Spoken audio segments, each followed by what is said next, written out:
Hello students. इस lecture में हम स्टार्ट कर रहे हैं replacement decisions of capital wasting. तो इस लेक्चर में हम फर्स्ट रीप्लेसमेंट डिसीजन डिस्कस कर रहे हैं, जिसमें डेप्रिसिएशन हम चार करते हैं on the basis of accounting concept which में बी स्टेटमेंट मेथड और WBB मेथड। तो let us see what type of data is given to us in this case. तो इसमें आपको डाटा मिलेगा, एक तो एग्जिस्टिंग एसेट है, जो पुरानी एसेट है उसका डाटा, और एक जो हम नई एसेट परचेज करने जा रहे हैं। तो let us see that one. So data given is for our old asset, and data will be given to us for new asset. इनको ओल्ड एसेट की आपको मिलेगी, बचेगी प्रेजेंट की WBB, which is also called book value. तो भी जो पुरानी एसेट है उसकी बुक वैल्यू कितनी है आज हमारी बुक्स में, which is called WBB in zero time period, ये आपको मेंशन की होगी। देखिए आप ओल्ड एसेट को आज ही सेल करते हैं तो उसकी प्रेजेंट स्क्रैप कितनी है, that is also given present to salvage value, so we can say S0. So this is just like its sale price. So it means if we sell old asset today, then a difference in sale value and WBB, this is short term capital gain or short term capital loss. WBB ज़्यादा है तो loss हो जाएगा, cell value ज़्यादा है तो gain हो जाएगा। तो शॉर्ट टर्म कैपिटल गेन के ऊपर हमें टैक्स पे करना पड़ेगा, ये आपका आउटफ्लो बन जाएगा, और लॉस के ऊपर आपको टैक्स सेविंग मिल जाएगी, जिसको कहते हैं टैक्स शील्ड, ये आपका इनफ्लो बन जाएगा। देखिए पुरानी ऐसे कंटिन्यू करते हैं फ्यूचर में, तो उसमें आपको कितनी हमारी सेविंग्स होंगी या सेल्स होंगी या कितनी कॉस्ट होंगी, तो वो हमें मेंशन की होंगी, और कितनी आपकी डेप्रिसिएशन होगी, ओल्ड डेप्रिसिएशन वो आप कैलकुलेट कर सकते हैं। डेट विल बी WBB कितनी है उसकी, उसकी स्क्रैप कितनी मिलेगी at end of life divided by remaining life. तो ये नॉर्मल आपका डाटा चल रहा है। अब आता है ये कि हम नई एसेट परचेज करके हैं, उसकी कॉस्ट आपको मिलेगी, cost of new asset, let us से CN। और देखिए आप नई एसेट जो परचेज करेंगे उसकी भी लाइफ दी होगी, लाइफ दोनों की नॉर्मली सेम होती है, जितनी और जितनी एसेट की लाइफ है remaining that is equal to life of new asset. तो न्यू एसेट को परचेज करने से कितनी सेल्स मिलेंगी या कितनी सेविंग होगी, कितनी कॉस्ट होगी, तो नई डेप्रिसिएशन आप कैलकुलेट कर सकते हैं। This will be cost of new asset minus scrap कितनी होगी at end divided by life. ये सारा आपको डाटा दिया है। अब हमने कंपैरिजन करना है न्यू का ओल्ड के साथ, तो उसके बेस पे देखिए हमें क्या क्या कैलकुलेशन करनी है। सबसे पहले हम कैलकुलेट करेंगे व्हाट इज इनिशियल आउटफ्लो, जिसे आल्सो कहा जो कि आपकी एडिशनल इन्वेस्टमेंट कितनी हो रही है, जैसे कि इंक्रीमेंटल इन्वेस्टमेंट, इंक्रीमेंटल इन्वेस्टमेंट इन न्यू एसेट। अब कई बार ये भी किया होता है आपको, जब देखिए आप पुरानी ऐसे कंटिन्यू करेंगे तो उसकी कुछ रेनोवेशन कॉस्ट आपको करनी पड़ेगी, वो भी हमें मेंशन की होगी, रेनोवेशन कॉस्ट लेके से जिसे R0 at present time period. अब हम देखते हैं इनिशियल आउटफ्लो कितना होगा। अब नई ऐसे परचेज करोगे तो इसको हम नाम दे देते हैं I0, जिसे जो कॉस्ट ऑफ न्यू एसेट, पुरानी को सेल कर दोगे आप, salvage value of old asset, salvage of old asset. और ये कि इसकी रेनोवेशन आपको करनी पड़ती है वो भी सेव हो जाएगी, क्योंकि अब आपने नई परचेज कर ली, पुरानी की रेनोवेशन की जरूरत नहीं है, माइनस रेनोवेशन ऑफ ओल्ड। और यदि पुरानी एसेट में कैपिटल गेन या लॉस हो रहा है उसका टैक्स पे करना है, तो ये आउटफ्लो बन जाएगा, वो आउटफ्लो ऐड कर दीजिए, plus tax paid on short term capital gain, और यदि लॉस है तो टैक्स सेविंग हो जाएगी। दोनों से एक चीज़ होगी, tax saving on short term capital loss, this is of old asset. तो इतनी जब रेनोवेशन है तो आपकी डेप्रिसिएशन भी चेंज हो जाती है, तो उस केस में ओल्ड डेप्रिसिएशन आपकी बन जाती है, आपकी जो पुरानी WBB है उसमें रेनोवेशन ऐड हो जाएगी, स्क्रैप लेस हो जाएगी लास्ट में डिवाइडेड बाय लाइफ, ये भी देखेंगे। तो जिसे जबर फर्स्ट टर्म इनिशियल आउटफ्लो, इसको शॉर्ट में ले सकते हैं हम cost of new asset, salvage of old asset, renovation of old asset. So plus tax on short-term capital gain of old asset minus tax saving on short-term capital loss of old asset. This is initial outflow. So it is also called incremental investment in new asset. अब आपको बनानी है कि annual saving कितनी होगी, तो that is simple, बटेगा annual cash inflow. उसके लिए आप न्यू एसेट को कंपेयर करो पुरानी एसेट से, नॉर्मली कितनी सेविंग्स है वो हमें दी होगी क्वेश्चन में, तो आप ले लीजिए सेविंग्स माइनस एडिशनल कॉस्ट जो आपको पड़ेंगी नई एसेट की, this will B profit before depreciation. अब आता है डेप्रिसिएशन, डेप्रिसिएशन भी आपने लेनी है incremental depreciation, new minus old depreciation, minus कर लीजिए incremental depreciation, which is also called additional depreciation. किसी की न्यू डेप्रिसिएशन माइनस ओल्ड, बस नॉर्मली जब आपका ये आ जाएगा पीबीटी तो माइनस टैक्स लेस हो जाएगा, लेस टैक्स, तो then you will get PAT, और उसमें डेप्रिसिएशन ऐड कर लीजिए प्लस डेप्रिसिएशन, तो this will become cash inflow, this is cash inflow, this is incremental cash inflow annual, this is incremental from new asset. तो इसी तरीके से हम कैलकुलेट करेंगे टर्मिनल, लास्ट ईयर में हमें एडिशनल कैश फ्लो कितना मिलेगा, तो third term we have to calculate terminal cash inflow, this is also called cash inflow in the last year. तो ये आपने कैलकुलेट करना है न्यू एसेट का भी। टर्मिनल कैश इनफ्लो होता है जो स्क्रैप मिलती है और उसमें जो कैपिटल गेन या लॉस होता है उसका टैक्स हम एडजस्ट कर रहे हैं, तो ये आप कैलकुलेट कीजिए of new asset minus old asset. लेकिन कोई कैपिटल गेन या लॉस नहीं है, सिर्फ फिर डिफरेंस स्क्रैप में आ जाएगा, स्क्रैप ऑफ न्यू एसेट, इसको आप एडजस्ट कर लीजिए after tax on capital gain, on short term capital gain और short term capital loss, and this is scrap of old asset, so this is also after tax on short term capital gain और short term capital loss। अब कई बार होता है कि आपको नई asset में एडिशनल वर्किंग कैपिटल भी इन्वेस्ट करना पड़ता है, वो भी हमारी इनिशियल इन्वेस्टमेंट में ऐड हो जाता है और लास्ट में इसकी रिकवरी भी हो जाएगी, तो प्लस कर लीजिए अब आप इसमें इंक्रीमेंटल वर्किंग कैपिटल, तो ये जीरो पीरियड में भी ऐड हो जाता है इनिशियल आउटफ्लो में, यदि आपको दिया है एडिशनल वर्किंग कैपिटल वो भी ऐड कर दीजिए जीरो पीरियड में, तो प्लस वर्किंग कैपिटल देखिए आपको मेंशन किया है। तो अब एक एग्जांपल करते हैं, उससे ये सारा कॉन्सेप्ट आपको क्लियर हो जाएगा।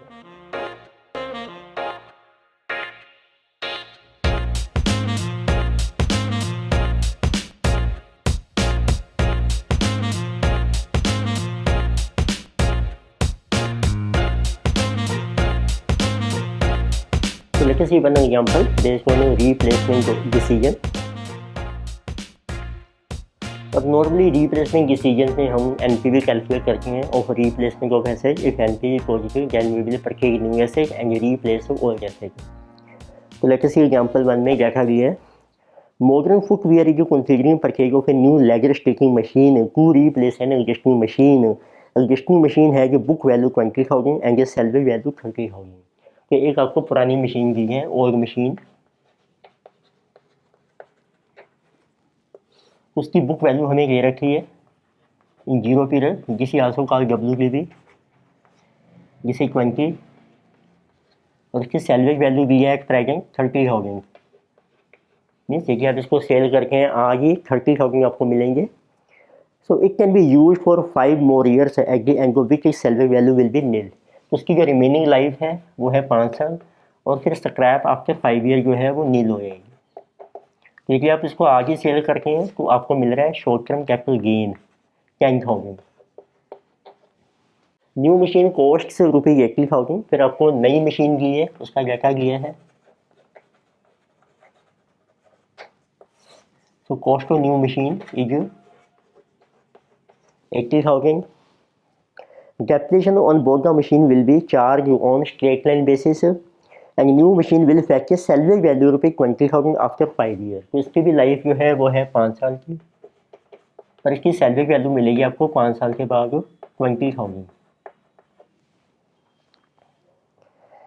Tax rate for the firm ये 30% टैक्स रेट दिया है आपको 30%। What is NPV at a 10% cost of capital and internal rate of return of a replacement proposal। तो आपने रिप्लेस करनी है तो उसकी NPV भी कैलकुलेट करनी है और and IRR also. Discount rate है आपका 10%, आर ई गिवन 10%। तो लेके see first of all first term is initial investment. आपकी एडिशनल इन्वेस्टमेंट कितनी होगी? तो हम नई परचेज करेंगे, देखो कॉस्ट ऑफ न्यू, पुरानी सेल करेंगे और पुरानी में कैपिटल गेन के ऊपर आपको टैक्स पे करना पड़ेगा, ये भी आउटफ्लो बन जाएगा। कॉस्ट ऑफ न्यू ऐसे की 80,000, पुरानी सेल हो रही है आपकी 30,000, टैक्स रेट है आपका 30% और कैपिटल गेन की 10,000। थिकनेस इनिशियल आउटफ्लो जैसे कि 50 प्लस 3 53,000 और इसमें कोई वर्किंग कैपिटल नहीं है। फिर आपको देखना है सेविंग कितनी होगी। सेविंग देखो आपको मेंशन की है, annual saving will be ₹30,000 in operating cost. Saving with new machine ये आपको दे रखी है, that will be 30,000 per annum. अब इनकम स्टेटमेंट के लिए आपको चाहिए डेप्रिसिएशन। सो फर्स्ट लेटर से ओल्ड डेप्रिसिएशन। देखिए आप ओल्ड मशीन कंटिन्यू करेंगे, उसकी WBB है 20, कोई रेनोवेशन नहीं है इसमें, स्क्रैप मिलेगी 0 आफ्टर 5 ईयर, तो उसकी डेप्रिसिएशन आ जाएगी 4,000। What will be new depreciation, नई की कॉस्ट है 80,000, इसकी स्क्रैप मिलेगी आपको 20,000, life is 5 year, this will B 12 60/5। तो इंक्रीमेंटल डेप्रिसिएशन आ गई आपकी 8,000, किसी ऊपर एडिशनल डेप्रिसिएशन। अब आप अपनी इनकम स्टेटमेंट बना सकते हैं। तो देखिए से इनकम स्टेटमेंट, अब देखिए कितनी सेविंग्स हो रही हैं हमारी, जैसे 30,000, इसमें से लेस कीजिए आप additional depreciation, that is 8,000। So this will be profit before tax 22,000 minus tax at the rate of 30% 6,600, balance is profit after tax 15,400, add back depreciation incrementally 8, balance is cash inflow CIF 23,400। Investment है आपकी 50,000 की। फिर आप calculate कीजिए terminal cash inflow. तो new asset की scrap मिलेगी, scrap of new asset आपको लास्ट ईयर में 20,000 और इसकी WBB भी देखो 80 में से जब आप डेप्रिसिएशन ऐसे करोगे 12,000 इंटू 560, वो भी WBB 20,000 रह जाएगी। एक में नो कैपिटल गेन लॉस। पुरानी की स्क्रैप मिलेगी, स्क्रैप ऑफ ओल्ड क्या कहेगी 0, कुछ मीन्स टर्मिनल कैश इनफ्लो है आपका एडिशनल 20,000। इन्वेस्टमेंट आपके पास ऑलरेडी है 53,000 की। अब आप टेबल ड्रॉ कीजिए टू कैलकुलेट NPV। तो देखिए show table for calculation of NPV। So you can write years 1 to 5 and 5 how much ये कैश इनफ्लो, जैसे 23,400 और लास्ट में मिलेगा आपको 20,000। So PV factor at a 10%, 3.791, 5 year का NP फैक्टर 0.621, मल्टीप्लाई कीजिए टोटल प्राइसिंग वैल्यू आ जाएगी। तो total pricing value we are getting 101,129.40। तो माइनस कीजिए आप इनिशियल इन्वेस्टमेंट जिस 53,000, balance is our NPV is coming positive 48,129.40 पैसा। So we should accept new machine. तो आप एक्सेप्ट कर सकते हैं new machine, because NPV is positive. अब आपको कैलकुलेट करना है IRR ऑफ रीप्लेसमेंट डिसीजन। तो उसके लिए प्राइसिंग वैल्यू कैलकुलेट करेंगे कैश इनफ्लो की, सो क्या it becomes equal to investment 53। अब देखिए प्रेजेंट वैल्यू वेरी हाई, इसको रिड्यूस करने के लिए let us try 30% PV factor.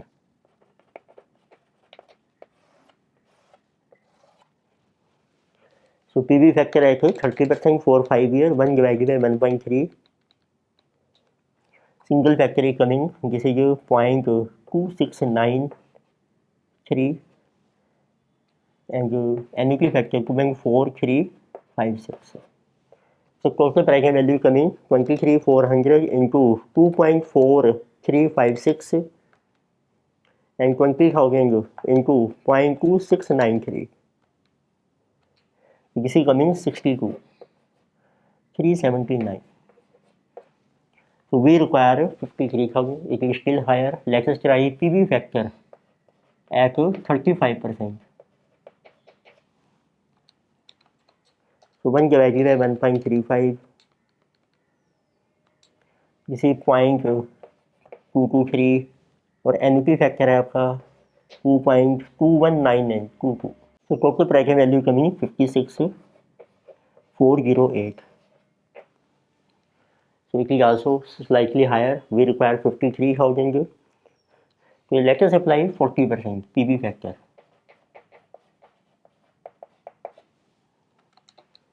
So 1 divided by 1.4,